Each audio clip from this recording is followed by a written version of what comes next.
Let's try to solve these problems. Divide the following fractions. So let's start with 1. 4/5 divided by 3/2.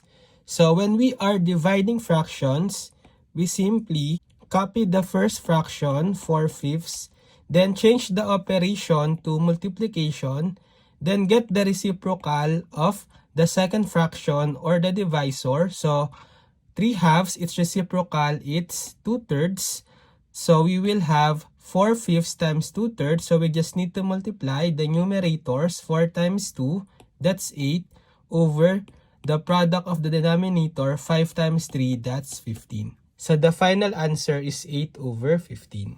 Next, for number 2, we have 5/6 divided by 10 over 21. Again, let's copy the first fraction, 5/6. Change the operation to multiplication. Then get the reciprocal of 10 over 21. That will be 21 over 10. So this time, we can apply cancellation. So we can factor out 6 as 3 times 2. Factor out 21 as 7 times 3. Factor out 10 as 5 times 2. And then we can cancel common factors in the numerator and denominator. So we can cancel out 3. And we can cancel out 5. Then we can now multiply the numerators. 1 times 7, that's 7, over the product of the denominators. 2 times 2, that's 4.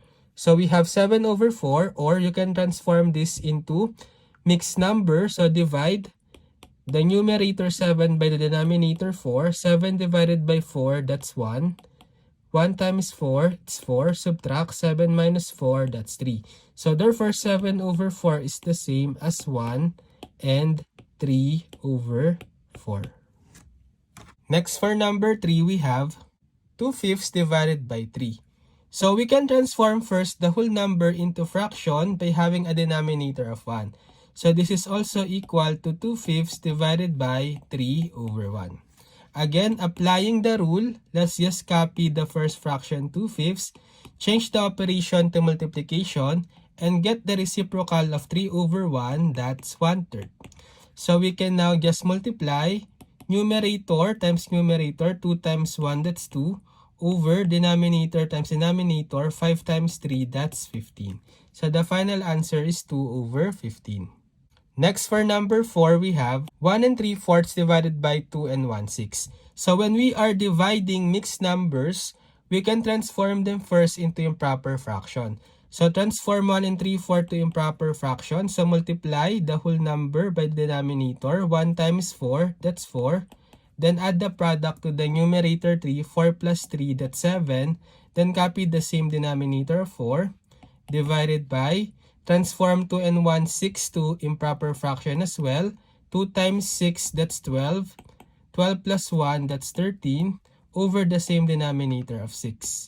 Then, applying the rule for division, copy the first fraction, 7 over 4.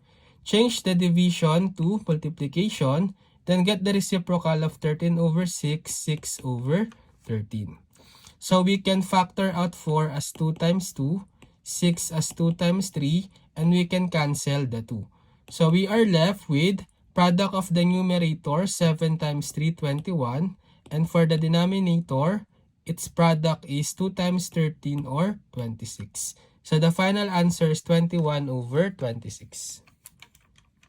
Okay, now it's your turn. So try to solve these problems and just comment your answers.